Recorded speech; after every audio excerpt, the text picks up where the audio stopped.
Teori endosimbiosis merupakan suatu teori yang menyatakan asal-usul mitokondria dan kloroplas yang terdapat pada sel eukariotik. Bukti terjadinya endosimbiosis yang pertama, mitokondria dan kloroplas melakukan replikasi sendiri melalui sesuatu yang mirip dengan pembelahan Wiener. Yang kedua, prokariotik, mitokondria, kloroplas, dan bakteri memiliki molekul DNA.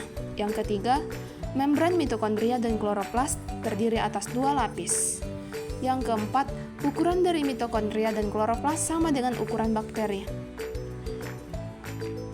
Endosimbiosis juga menjelaskan tentang eukariota yang berevolusi dari prokariota. Berikut gambaran terjadi. Ukuran proeukariota bertambah dan seiring dengan itu, rasio luas permukaan dan volumenya menurun. Hal ini menjadi masalah karena proeukariota perlu makanan yang lebih banyak.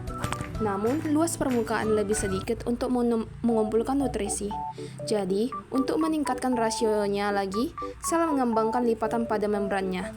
Pada akhirnya, lipatan-lipatan ini terlepas dari membran sel dan membentuk sistem endomembran awal yang mengelilingi nukleot. Sel eukariotik ini melakukan endofagositosis pada sel prokariotik aerobik yang menggunakan oksigen. Ini adalah inti bermembran pertama dan karenanya merupakan sel eukariotik yang pertama.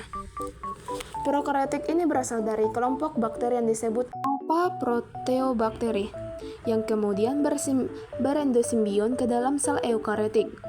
Lucunya, endosimbion ini berguna bagi eukariotik. Prokariotik aerobik mampu menggunakan oksigen untuk menghasilkan energi dari proses respirasi. Prokaryotik aerob mendapatkan manfaat dari inangnya karena sitoplasmanya penuh dengan molekul makanan yang senggah dicerna. Prokaryotik aerob kemudian mencerna molekul-molekul ini dengan oksigen yang menghasilkan energi. Beberapa waktu kemudian, proses yang sama terjadi pada Cyanobacterium yang menjadi kloroplas. Kloroplas berevolusi karena sel tumbuhan mempunyai mitokondria dan kloroplas, sedangkan sel hewan hanya memiliki mitokondria. Prokaryotik aerob mencerna molekul-molekul ini dengan oksigen yang untuk menghasilkan energi, sehingga sebagian ATP bocor ke sitoplasma sel eukariotik. Menjadi endosimbion obligat, artinya endosimbion tidak dapat bertahan hidup sendiri di luar sel. Saat ini mitokondria dan kloroplas tidak akan mampu bertahan hidup di luar sel.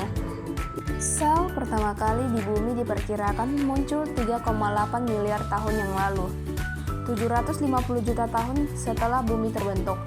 Sel-sel ini merupakan sel prokaryota, sel yang tidak memiliki organel atau struktur internal yang terikat membran. Baru pada 2,7 miliar tahun yang lalu, eukariotik sel dengan inti yang tertutup muncul dalam catatan fosil. Pada tahun 1980-an, Lynn Margulis mengajukan teori endosimbiosis untuk menjelaskan asal-usul mitokondria dan kloroplas dari prokaryota permanen, di mana sel eukariotik tidak mempunyai organel penghasil energi. Kemudian, sel tersebut menelan bakteri fotosintesis dan bakteri aerob secara endosintosis.